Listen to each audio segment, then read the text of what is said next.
Okay, good afternoon. As we reach the nearing the end of the conference, I'm thrilled to introduce Brooke Harrington. And over the past 6 months, I'm sure we've all been reading about the Panama Papers, the hiding of wealth by people of high net worth in Panama.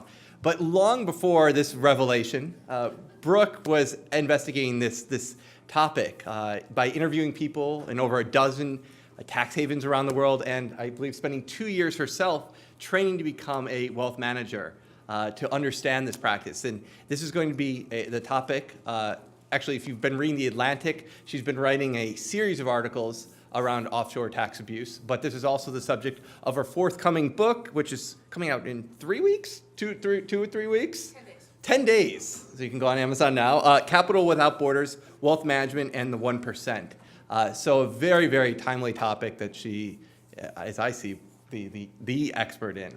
But beyond this work on tax evasion and offshore tax abuse, Brooke's work as an economic sociologist has been much broader, and she has 2 prior books, one amazing set of collected essays called Deception, which has essays from people from biology, computer science, and a variety of other fields, understanding deception in a variety of other cases, and then her own work on finance and deception in the book, Pop Finance, Investment Clubs, and New Investor Populism. So something I think we've heard from people in a variety of different fields of law, finance, accounting, economics, and now I think we'll have a chance to hear from an economic sociologist on her perspective on fraud. So thank you so much, Brooke.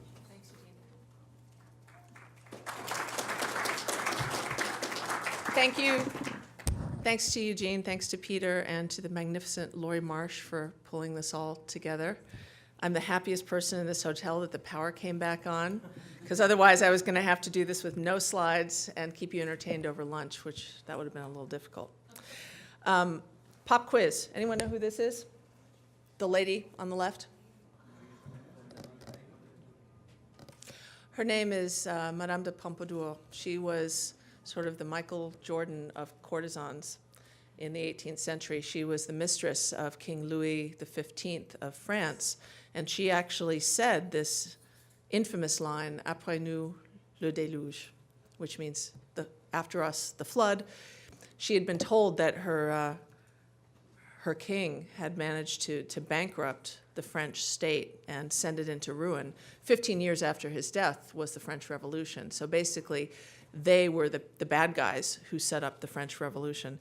And her reaction to that news was, who cares, I'll be dead. I'll get back to why that's important in a minute. So I'm grateful to Eugene and to Peter for taking a chance and bringing in the lone sociologist to this conference. I want to talk about a couple of things that I think unite everyone in this room in terms of their interest in fraud. But I want to go a little more macro than we've been talking about since yesterday morning. I really enjoyed the presentations on various aspects of, can you hear me? Okay, well, I'll just talk without the mic then. Is that all right for everyone? All right. It's like a cat. It only works when you don't want it. So, a couple macro level puzzles that I'd like to talk about, because this is one of the things that sociologists do. We look at macro level structures within which individuals operate.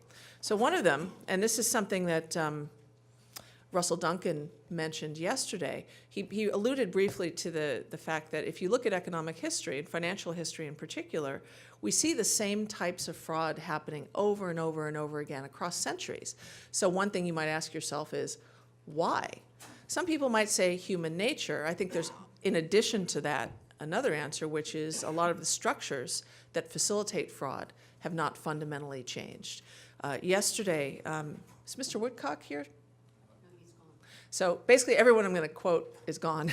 But if you were here for Mr. Woodcock's talk, he was talking about how short-term earnings pressures really contribute to fraud in corporations. That's one of the things I'm talking about when I speak about structures that aren't changing. So you can change the rules, you can change incentives, you can change punishments, but if you don't take away things like short-term earnings pressure on companies, you're going to probably keep seeing fraud. Which is also part of the answer to the question, why aren't all the new rules and new punishments more effective in combating fraud? Because heaven knows legislators and policymakers have been very busy trying to put a stop to this. Why aren't they more effective? Partly it's for structural reasons. Thirdly, why do individuals participate in systems they know to be fraudulent? This is something, again, Mr. Woodcock talked about. He was speaking of auditors and why some auditors are afraid to speak up when they know there's something fishy about the accounts. There's some social pressures in there I'm going to talk about, but this is much bigger than an auditor signing off on fishy books. Eugene alluded to my first book, which is called Pop Finance, and in that book, I tried to understand why a group of American investors in the early part of this century didn't just abandon the stock market the way their parents and grandparents did after the Great Depression. If you remember about American history, once the Great Depression happened, a whole generation of Americans just stopped putting money in the stock market.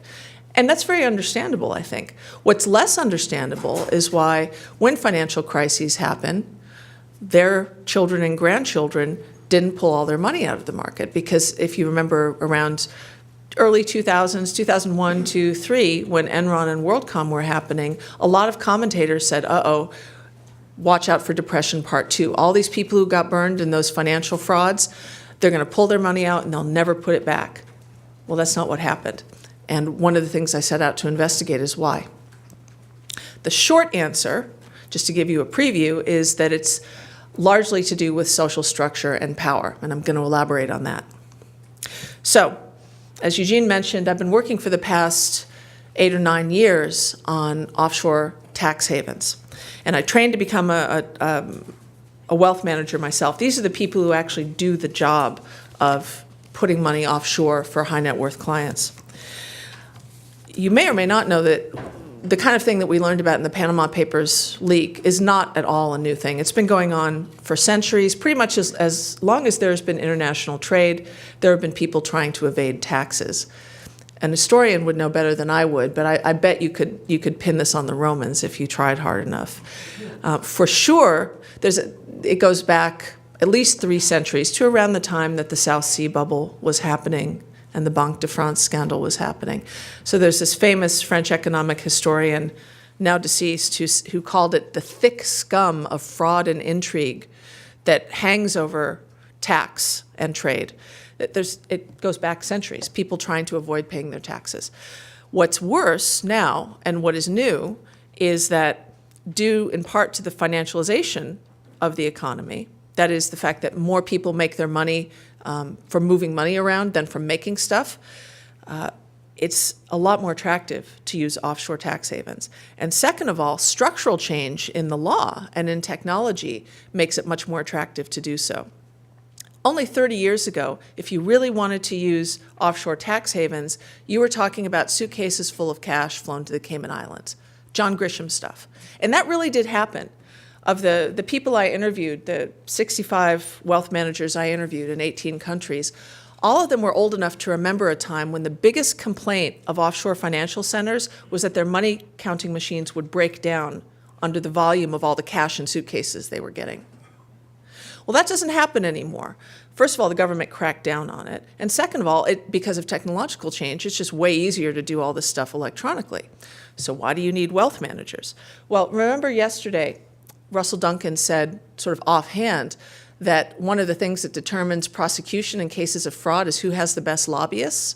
I would extend that to say who has the best lawyers, who has the best wealth managers, because it's the job of those specialized professionals to keep you, the high net worth client, out of trouble and on the right side of the law, even if it's just by a millimeter. So I'm not talking about corruption here. I'm talking about the power to use the legitimate structures of the state to, say, write the laws in your favor. Many of the people I spoke to all over the world were very candid and quite proud, frankly, of the fact that they had been approached by major countries like Singapore, for example, and asked to write their financial laws, specifically to attract the custom of certain groups of high net worth individuals, say from China. What do Chinese oligarchs want? You, Mr. Wealth Manager, probably know. You're also a lawyer. So why don't you draft our new financial laws? We'll pass them, and then we'll get the transaction fees that those people bring, and that will be good for our economy. So that's a really, with a stroke of a pen, that's a very efficient way of turning fraud into something legal. And it can be done really just that easily. Nothing corrupt about it. I mean, you may say it's unethical, but it's not illegal. In fact, it's the definition of using the legitimate structures of the state. But the state has been captured by interests outside those of, say, the voting public.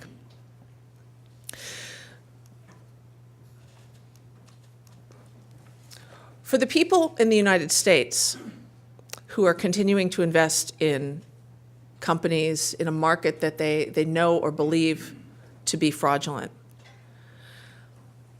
of those I talked to and said, why are you still putting your money in the market after Enron or after WorldCom?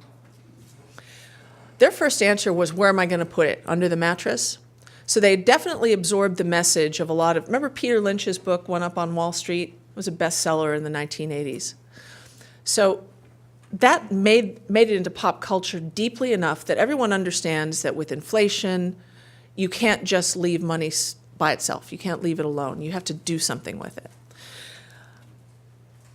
People understand that they will lose out and they might be poor, especially in an American context. This doesn't travel well outside the US environment, but the political economy of this country is such that if you don't invest in the stock market, you're probably going to be poor when you're old. You might still be poor if you do invest, but you're guaranteed to be poor if you don't. Because either you have a 401k and you have to make some choices. And everyone in this room probably finds it laughable how easy the choices are inside of a 401k framework, but for many people who are not adept at finance and don't understand the language, it's really quite overwhelming, and they just punt on the whole thing. They just don't put money in a 401k, even if their employers give them free money to do it. Cass Sunstein and Richard Thaler from the University of Chicago wrote a book called Nudge about how to get people to take advantage of those opportunities because it's such a huge problem in the US. People get scared. They don't feel like they know what they're doing. And at the same time, they've also been told that Social Security is very fragile and may not be around when they need it. So they end up doing some pretty foolish things when it comes to investing on their own and choosing to put their own money in the market. At the same time, though, they feel like under the mattress is not a viable option, so I've just got to do it and hold my nose. What's really bizarre, though, is when I talk to some of these people after the major scandals of the early 2000s and said, what do you think about this fraud? They said, oh, I knew it was there all along. I knew it was too good to be true. They presented themselves as complicit in a fraudulent system, although, of course, they as individuals had nothing to do with what Enron or WorldCom were doing. But they felt somehow that they were participating in a rigged system that they had no choice but to be part of. So when I heard yesterday people talking about auditors, for example, and accountants who feel like they're trapped or stuck in systems that they know are fishy, but they can't risk losing their jobs or their source of income, I thought there's a real connection here. And this is what we're talking about when we talk about social structure. You may personally, internally, have an ethical problem with what your employer is doing as an auditor or an accountant, but what are your choices if you speak up? Will anyone support you if you do? So these are the social constraints. You may lose allies. You may lose career opportunities. It's not just something that amateurs struggle with. Part of the problem with these frauds, and this is where, as a sociologist, I'm sort of contractually obligated to talk about power, which has sort of been a missing word in this conference so far.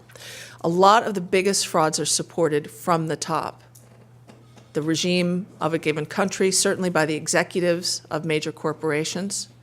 So that's why I have Madame de Pompadour on the first page, because one of the things that happened during the reign of the king, Louis XV, was the Banque de France scandal. Anyone know what happened there?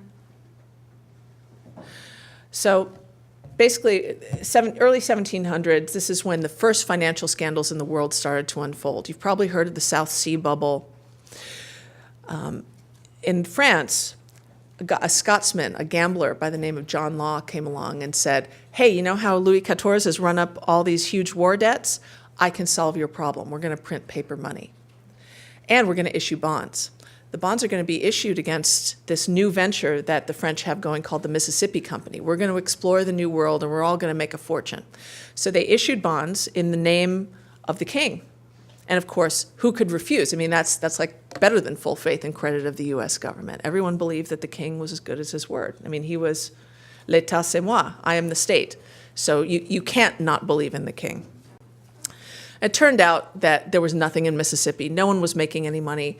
All those bonds were worthless. And basically, Louis XV ended up bankrupting the state, setting the stage for the French Revolution.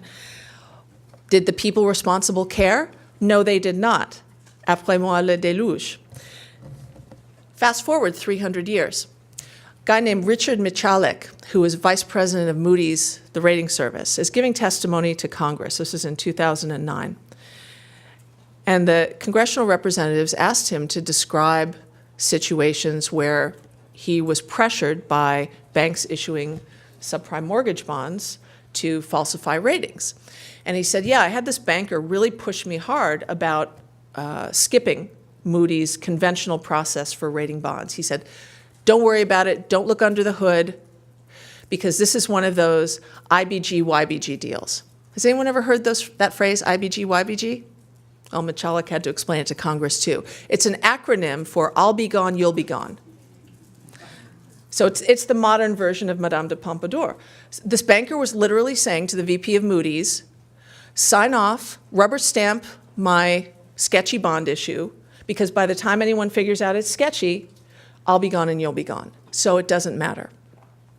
And you know, if anyone who's like followed the news of the last 30 or 40 years in business knows that this is all too common. I was talking to some of you over the various breaks about a guy named William Agee, who was CEO of Bendix for a while. He's a wunderkind out of Harvard Business School. I remember as a child, he was on the cover of so many magazines. He was a genius of finance. And he would go from company to company, run it into the ground, and still manage to get hired at the next company, which he would then run into the ground. He was like the poster boy for failing upward. And the way he got away with that, even though he had, of course, boards of directors supervising him, was he managed to co-opt all the boards. So his wife had a charity, and he would invite all the board members to participate in and donate to his wife's charity. They would schmooze and socialize. They all lived in the same places. They sent their kids to the same schools. So he made it very hard for the board members to call him on his BS, basically. Until one day he got a real outside board member, a guy who was a foreign national and part of the political community rather than the business community. So he had very little to lose for saying, this emperor has no clothes. That was a guy named Zbigniew Brzezinski, who used to be, I believe, was he Secretary of State under Carter? It's a little dim in my memory. National Security Advisor. Anyways, he's the one who brought Agee down and said, this guy is running these companies serially into the ground and he has to be stopped. He's a fraud. It's only because he wasn't roped into these tight social networks. He had less to lose than everyone else. So he didn't care if he didn't get invited to the Agee's parties anymore because he wasn't part of that world anyways.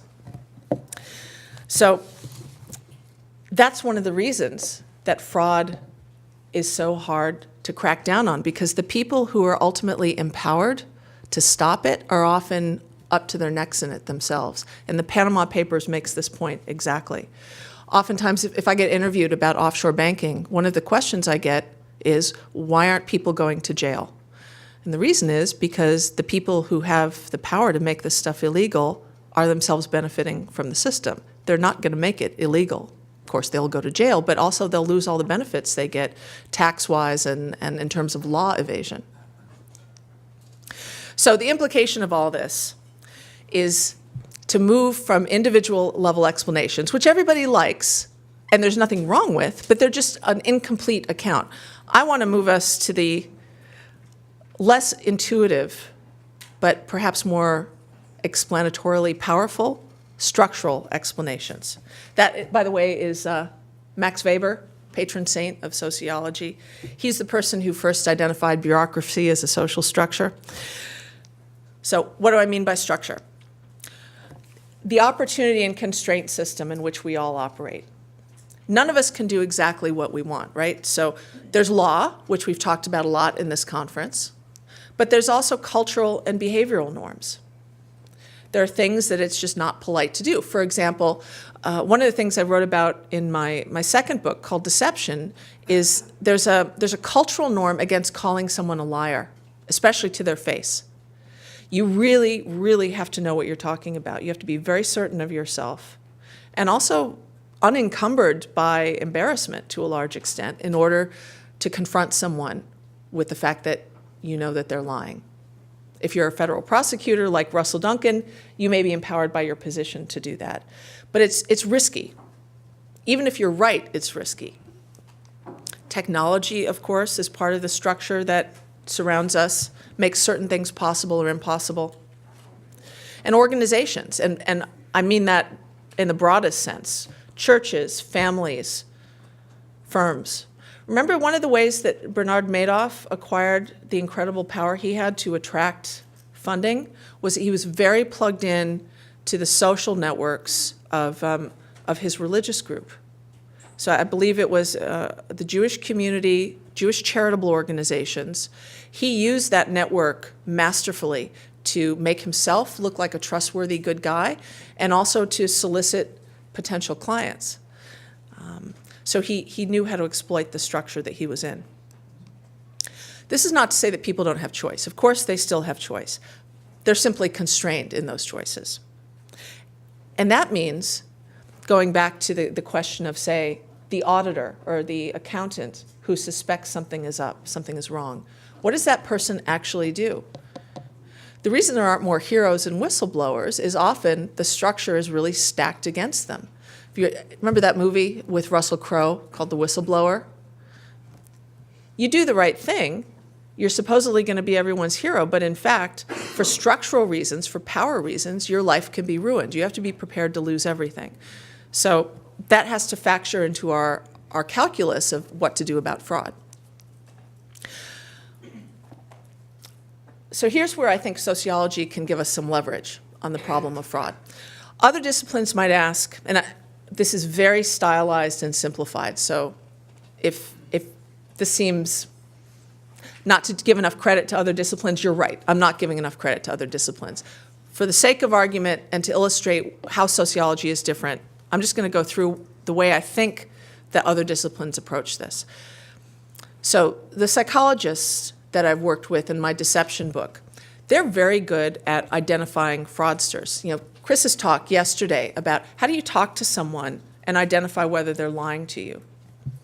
That's an individual level encounter. An economist might ask, what are the rewards that people get from fraud, like meeting your earnings numbers, getting promoted? Accountants might ask about the methods that fraudsters use.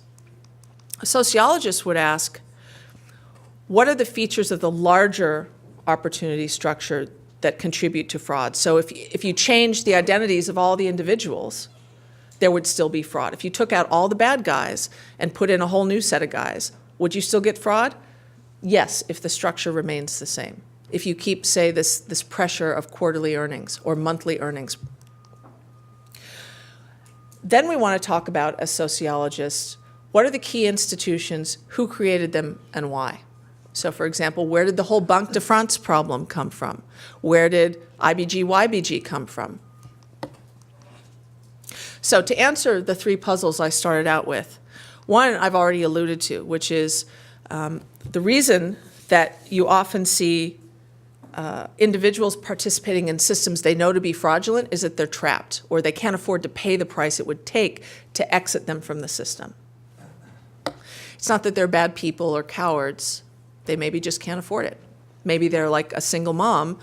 That auditor is a single mom and has no other way to support herself and her kid. So you shut up and take it.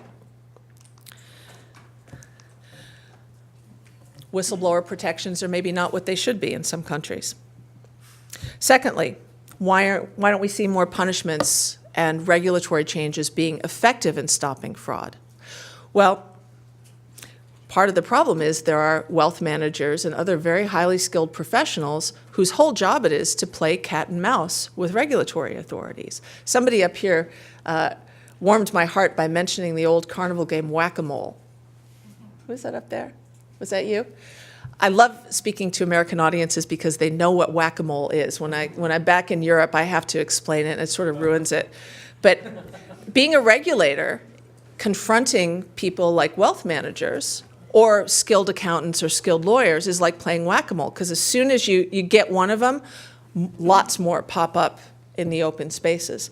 And in fact, one of the men I interviewed, who is a professional wealth manager, I asked everyone, what's your favorite thing about your job? And this guy said, I love playing cat and mouse with regulatory authorities.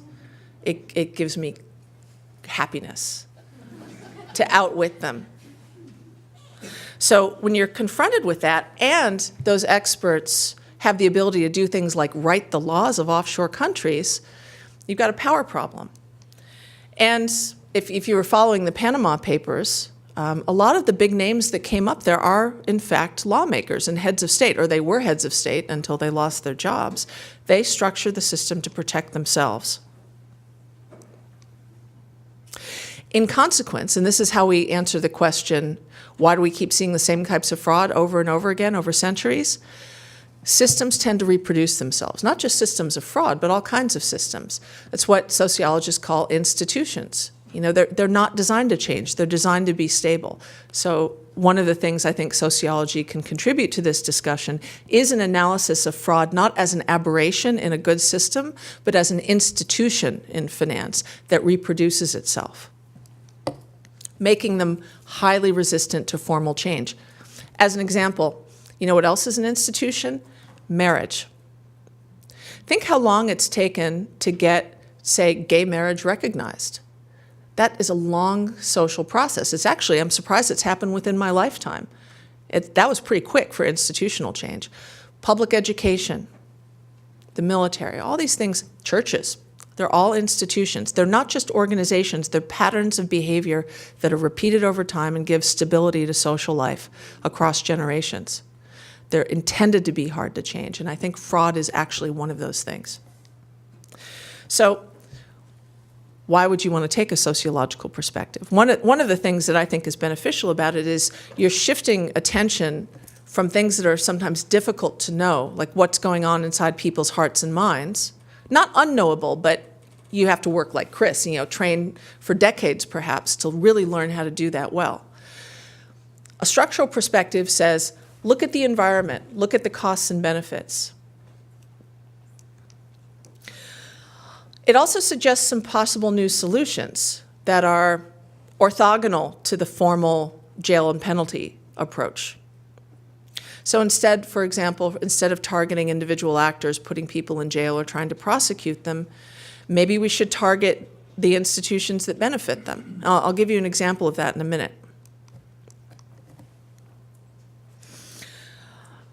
Yesterday, we heard from Professor Katz, Mr. Woodcock, and is Mr. Aransky still here? Dr. Aransky?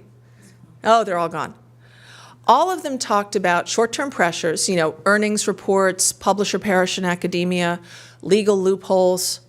What do you do about those things? Can you change the structure so that, say, short-term earnings reports aren't so important anymore? I didn't entirely understand the example Mr. Woodcock gave, but I believe it was a test case in which certain companies were told not to make quarterly reports. Wasn't that how that went? Sorry?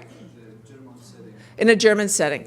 So all of a sudden that freed some of these actors from the structural pressure to perform on a short-term basis. That might be an intervention. Is it politically feasible? Would it be politically feasible to change the publish-or-perish environment of academia? Even in the short time that I've been an academic, that seems to have ratcheted up year after year, the level of expectation. Would it be politically possible to say, no, we're going to change that? Because remember, everyone who is empowered to change that system, they benefited from that system. All the professors who could say, no, we're going to change the rules for tenure and promotion, they would be changing the system that gave them their status. And what's hard to give up here also is social status, your pride in having made it through this impossible gauntlet. Just removing the gauntlet also removes your status. So it's a tricky one to get people to do it.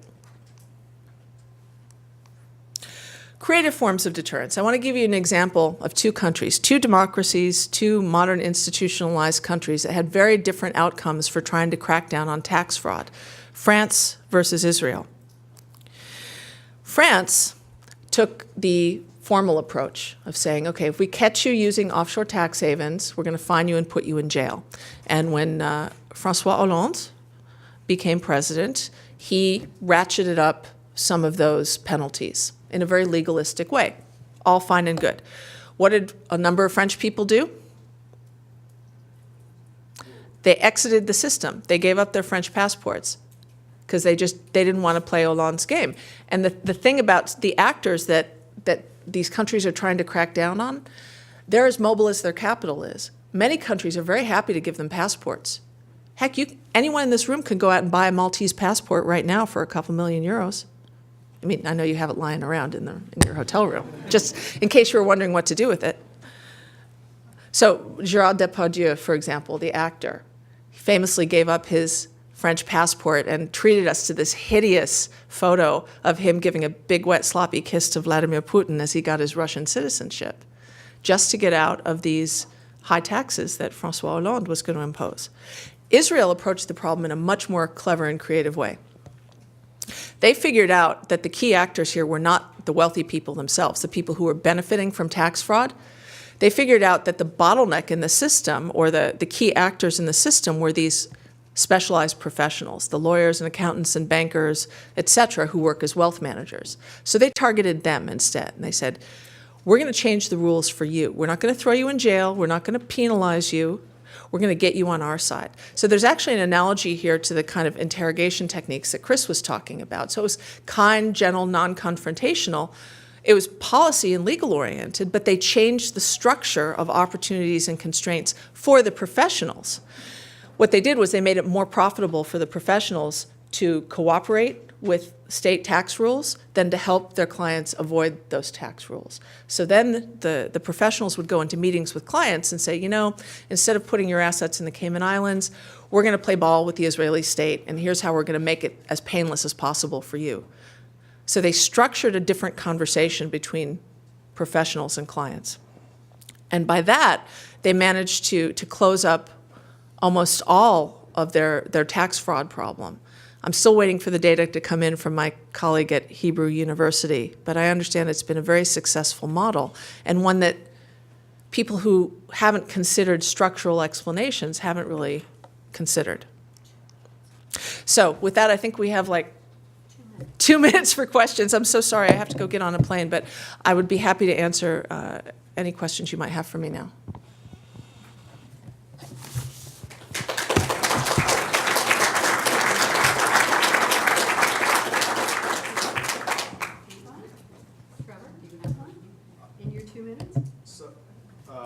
My question is wealth management. You've done all this analysis on wealth management.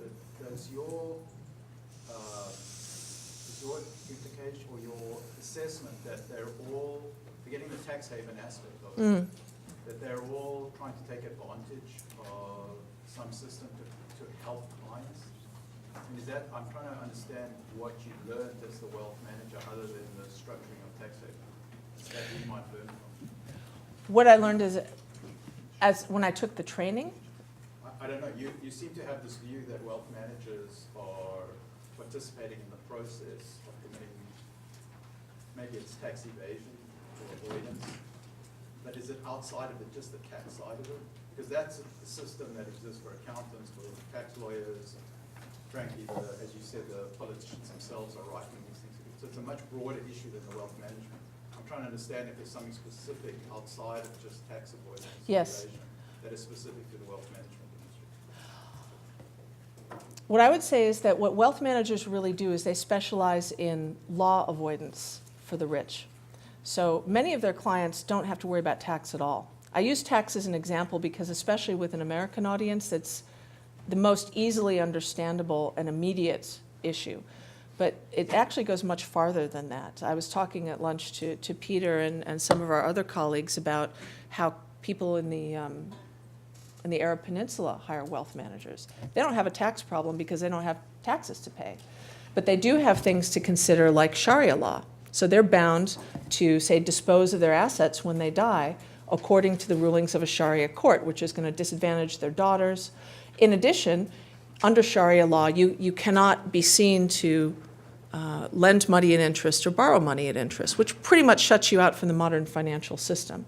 So what wealth managers do essentially is help their clients on the Arab Peninsula commit a sort of fraud against a Sharia law system. Because if I'm an aspiring politician in Bahrain or something, and I really want to have my Lamborghini and my chateau in France and my stock portfolio and my yacht, I can't have those things and still be, say, Minister of Agriculture, because I would have engaged in this haram activity, this religiously unclean, interest-bearing activity. So what I have to do is hire a wealth manager in like Cayman or Switzerland, put legal ownership of all of my stuff in his or her hands. I enjoy the benefits, but technically I can say my hands are clean. I'm not doing the trading. People in lots of other countries, in the United States, for example, we were talking about the Cook Islands. Wealth managers put assets in the Cook Islands, not to help their clients avoid tax, but to help them avoid debt. So there's my fellow Illinoisian, Kevin Trudeau. Anyone here ever heard of him? Late night infomercial king? He was prosecuted successfully by the federal government for fraud and fined $37.5 million in 2007. Want to guess how much the government has collected on that? Because Trudeau had a wealth manager who put all of his assets in a Cook Islands Asset Protection Trust, which to this date has never, ever been broken into. No Cook Islands trust has ever been broken into. And that's not about tax at all. It's about making yourself judgment-proof, which I would argue is a fraud on top of Trudeau's original fraud. One more question, then I'll hop on my broom and fly. No? I think we're going to let you go. Okay. I'm just curious, I mean, how do you think about it? Countries like Singapore have this incentive. I guess is your view they're making the whole system worse by trying to get a bigger piece of it for themselves? And how do you suggest countries like the US respond to that? Well, the U.S. is a great tax haven, too. I mean, any country can be a tax haven. I mean, Delaware is competing very successfully. And I'm just curious, you almost said like you're better off, you get more, earn more commissions and attract more wealth if you engage in this behavior, but at the same time you're sort of suggesting it has negative consequences? Yes. In short, there's a problem called the finance curse, which is countries that get into the business of offshore banking often reap immediate financial gains from all the transaction fees they're getting. But what happens is they become one-trick ponies. They usually ignore all other sectors of their economy in favor of finance, and that tends to weaken them. So if, say, something bad happens in finance, they don't have anything to fall back on. Also, it tends to undermine their democracies and expand inequality. So Luxembourg, which is a very successful offshore tax haven, has essentially become unaffordable for everyone except people in the offshore finance industry. Jersey is in big trouble. They have huge net outflow of population because you can't afford to live there unless you're part of the offshore finance industry. And if offshore finance takes a dive, what used to be their economy, in terms of agriculture and tourism, that's all gone because they've been ignoring that for decades. There's a fantastic article in The Guardian, the UK newspaper, from, I believe it's December of 2015, that basically details what's happened to Jersey. That's an important case because Jersey used to be the poster child for the benefits of becoming an offshore tax haven. That they financed this huge welfare state. Everyone could enjoy the largesse of offshore finance. But it's gotten very shaky recently, and it's started to fall apart. And on a smaller scale, that's happened to many of the smaller ones. If you've been following the big fraud with Alan Stanford, he basically bought the island of Antigua and Barbuda. And when he went to jail, Antigua and Barbuda's GDP dropped by 25%. So I'll leave you with that happy news. Thank you very much for your attention.